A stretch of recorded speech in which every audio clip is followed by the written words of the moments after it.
Hey everybody, welcome to my channel. You're gonna have to excuse me because I'm still fighting a cold that I picked up from my beloved little granddaughter. She had RSV, I guess a week and a half ago, and she came to stay with me for a couple days and I caught it. But, you know, I never caught COVID, but I caught this one, so it's okay. I wouldn't trade my time with her for the world. So anyway, but what I'm going to talk about today, it's two things. One is self-love, and the second is your inner child.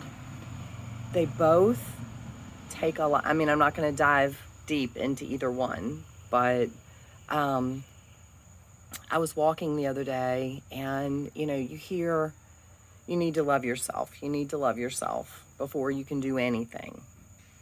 And especially on this ascension process, yes, we do need to love ourselves. And that's because that's all there is your love inside of you is God. And we need to love God. So, but self-love doesn't happen overnight. When I first heard, self-love, I was like, what? I had no idea what they were even talking about. This was a few years ago. And then I thought, well, I do love me. Until things started falling apart in my life, and I started looking at the fact that it wasn't everybody else's fault, it was mine. And it wasn't a fault, it's just I allowed the things, I had choices, and the choices that I made throughout my life were where I was.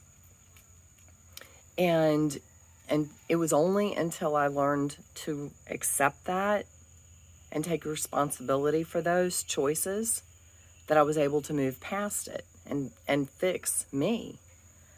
And then love me. And that's not a conceited thing. That's not we're taught that thinking about yourself and doing for yourself and all of those kinds of things are selfish. And it's all part of the corrupt agenda. It's all part of the lies and the deceit that we've been brainwashed with our whole lives and for eons. So there's nothing wrong with you loving yourself. There's nothing wrong with you taking care of yourself before anybody else. That's what you're supposed to do. Because if you don't take care of you, who is? And if you don't take care of you, you're not going to be there to take care of anybody else. So, everybody wants you to be there for them. So be there for you too. And it was funny because when I was walking Charlie the other day at the park, and the self-love thing, I was thinking about it, and that's when it hit me that, people try to develop self-love overnight, and it's like, oh, well, this isn't working. I don't love myself, or I don't feel any different. It doesn't happen overnight. It takes work. It takes work that a lot of people are afraid to do. Because you have to look at yourself. You have to understand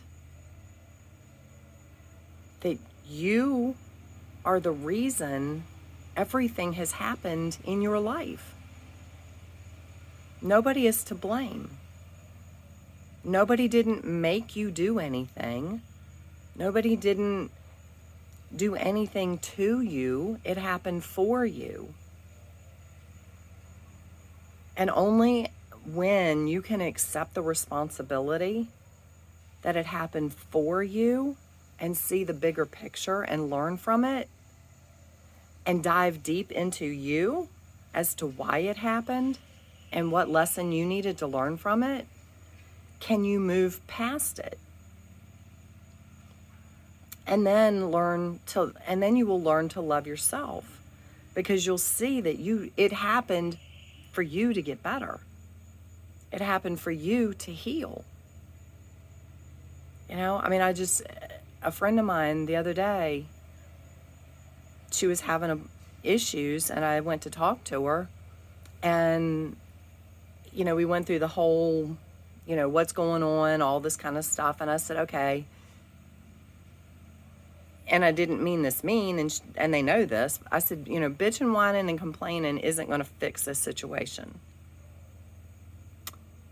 Why are you in this situation? And they were like, well, because I always am there. I always step up to the plate. I outdo myself. I've come to be like the person that they can call on. And I get that, because that's the way I used to be. Or I still am to some extent, I guess. But, and I said, but why do you do that? What drives you when you stop and think, what would happen if all that didn't happen? I said, what you need to realize is way down deep. I said, and when it hits you, it's probably going to hurt. It's going to be deep, and it's going to be painful. I said, but that is what we need to get to. That is what we need to fix and heal.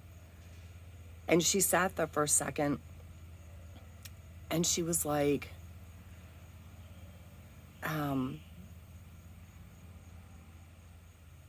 she said, because God's been beating me up. I said, why? And she said, because I betrayed him a while back. And I said, God's not beating you up. God is inside of you. I said, you've asked God to forgive you, right? And she said, of course. I said, then God's forgiven you. I said, you're beating yourself up. You need to forgive yourself for whatever you did. I said, it's long since gone. It's in the past. God isn't bringing it up anymore. You are. And I could have knocked her over with a feather. And she just sat there and cried. And she's like, you're right. She said, I've been beating myself up this whole time because I didn't think God loved me. I said, yeah. It's deep.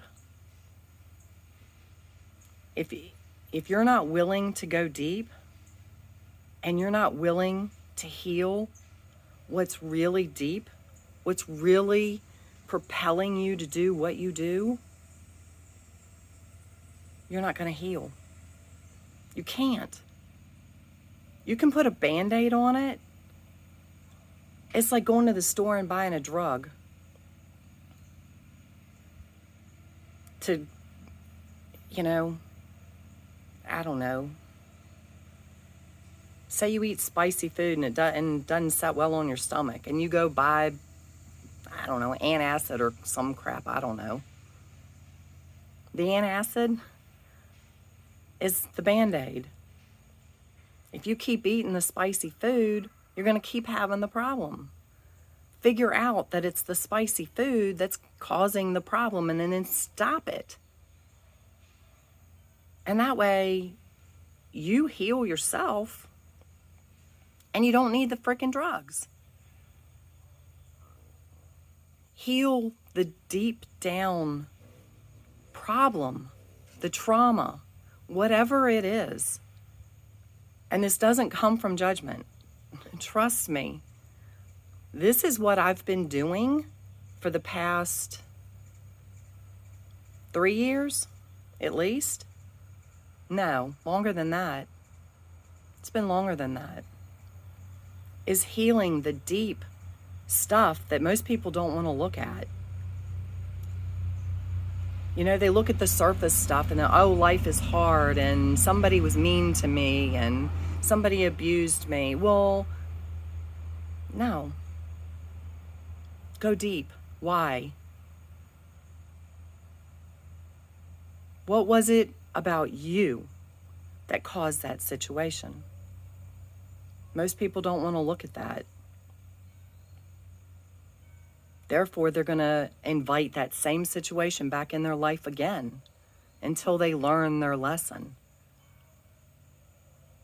But and I have talked to that person since, and they feel 100 times better. So, but I'm telling you, when I was there in that room with that person, the power of love that was in that room was so intense. It was like pinning me against the wall. It was so amazing. And I could see the angels behind her because they love her that much. They love you that much. They're all there for you, just like they're there for her, just like they're there for me.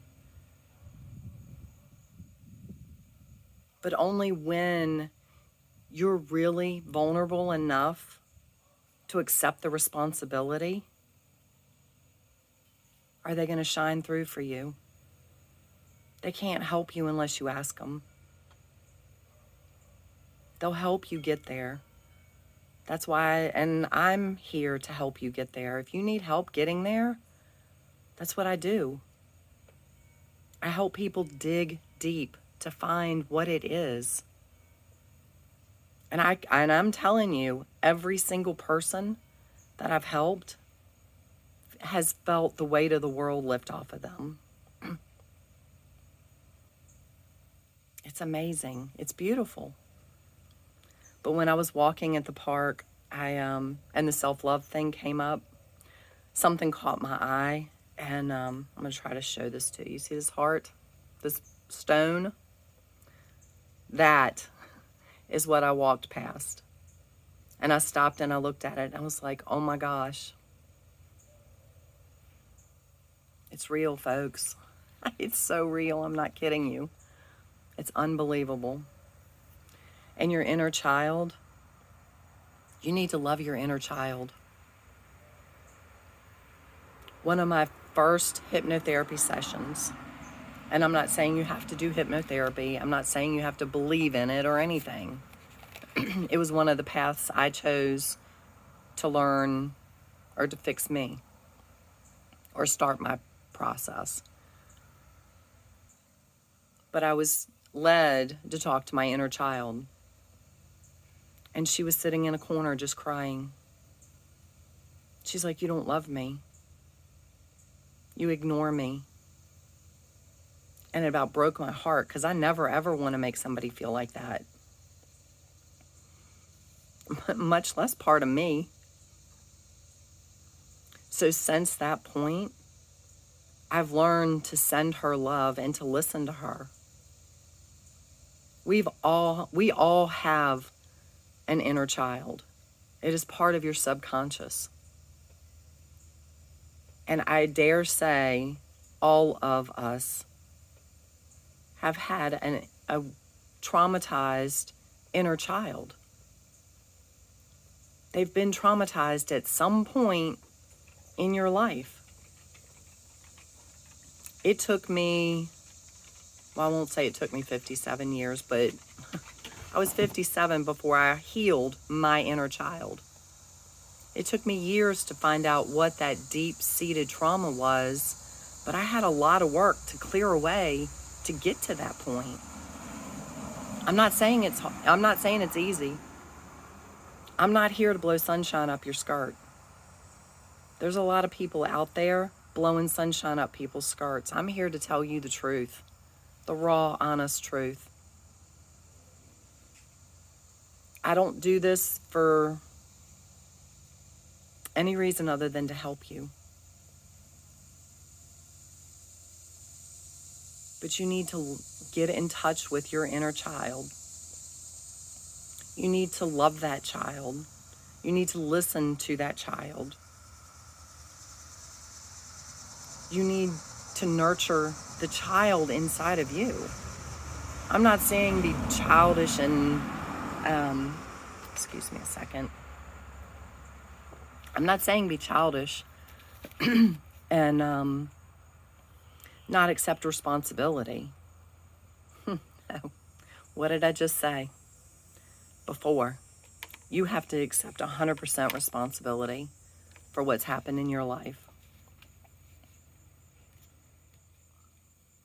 And that includes the trauma to your inner child. Nobody did that to them. It happened for them to learn a lesson. It happened to them for you to learn a lesson. And now, no, I probably don't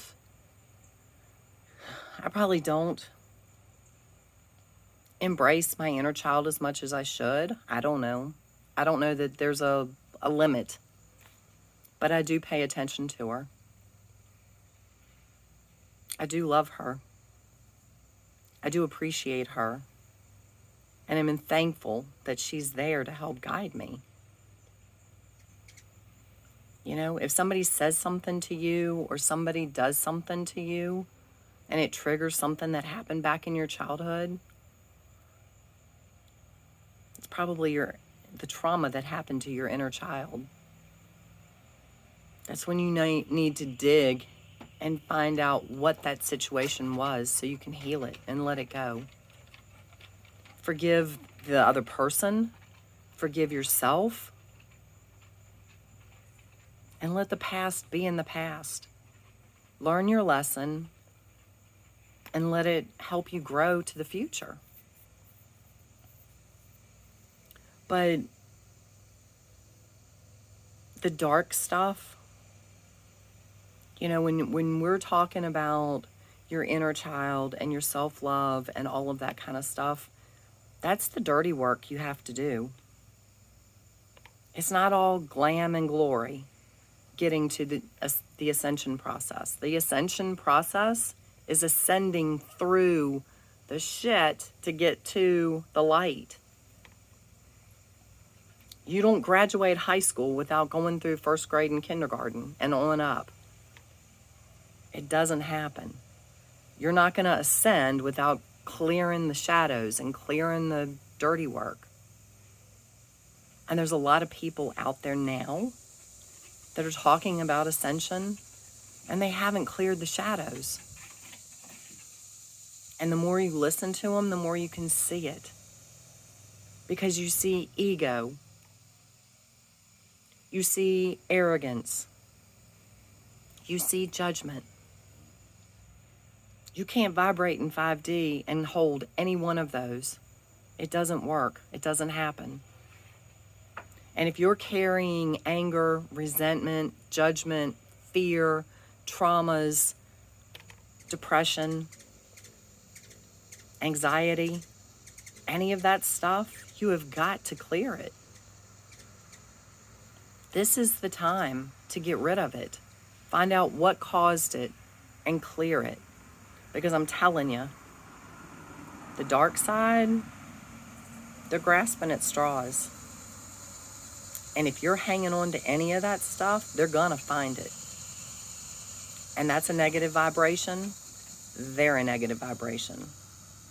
They're gonna latch onto it and hold on tight. So you have to get rid of your negative vibration, so you're not attracting those negative vibrations. And there are so many people out there talking about, all these ways to raise your frequency and ways to do this and all these modalities and all this cool stuff. And people are diving down all these rabbit holes. You need to work on you first. Because if you don't, you're going to go in that rabbit hole looking for that rabbit, and you're going to find the fox that ate that rabbit. Because it's going to be that dark energy, and it's going to slap you in the face. And it's going to keep slapping you in the face until you wake up and you work on you. And I don't mean this video to be mean, but I have the last week I haven't done anything because I've been sick. And I've watched some of these videos and they're starting to really get to me. Simply because I'm seeing people talk about, oh, love and light and all this kind of stuff, and they are the most arrogant people. And that's not a judgment thing. It's the way they're acting and what they're saying.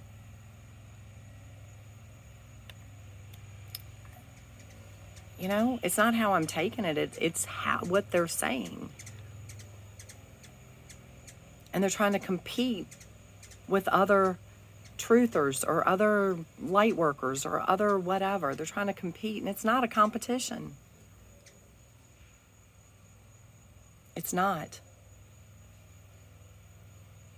And I've seen people, and in this one I've been guilty of myself, because you hear something that sounds fabulous. It's like, oh my gosh, you know, am I ascended? Because you hear about people finding out that they're an ascended master, or they came from another planet, or they're an angel, or they're a whatever. And you start digging down that rabbit hole to find out where you came from. At the end of the day, who cares? And I say that because I was guilty of it. Trust me, I dug down that rabbit hole. I have my answer, but it doesn't make me any better than anybody else. If you're looking for your answer because you think because something in you is going to make you feel like you're better than somebody else, that's ego. If you're looking at an ego, you're going to get an answer. But it's going to come from the dark side, and it's going to be something elaborate. They're going to tell you, oh, you're, you know, the best thing since sliced bread, to make you think you're better than anybody else. That's ego.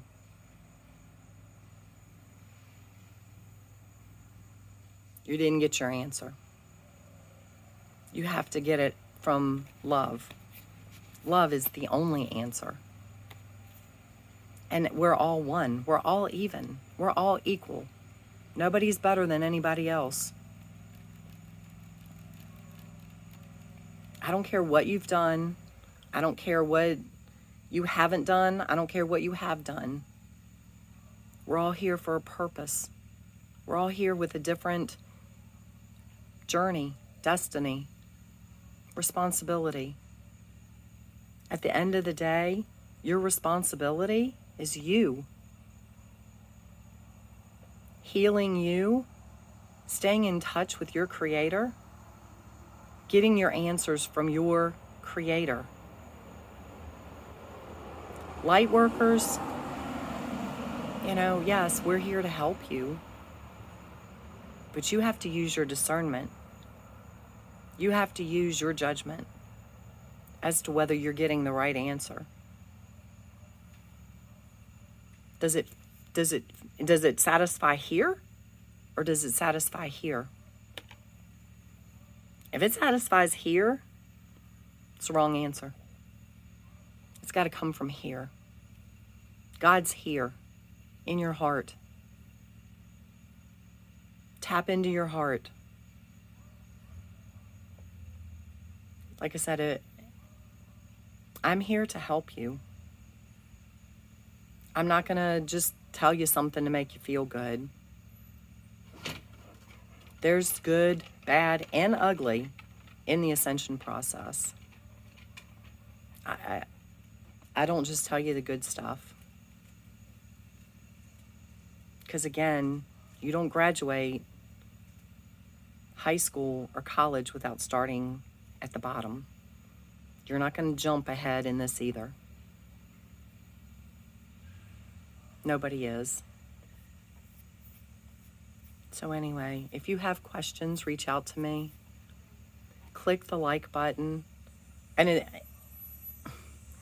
it's not click the like button so I can see how I compare to anybody else. I couldn't give two shits. I really couldn't.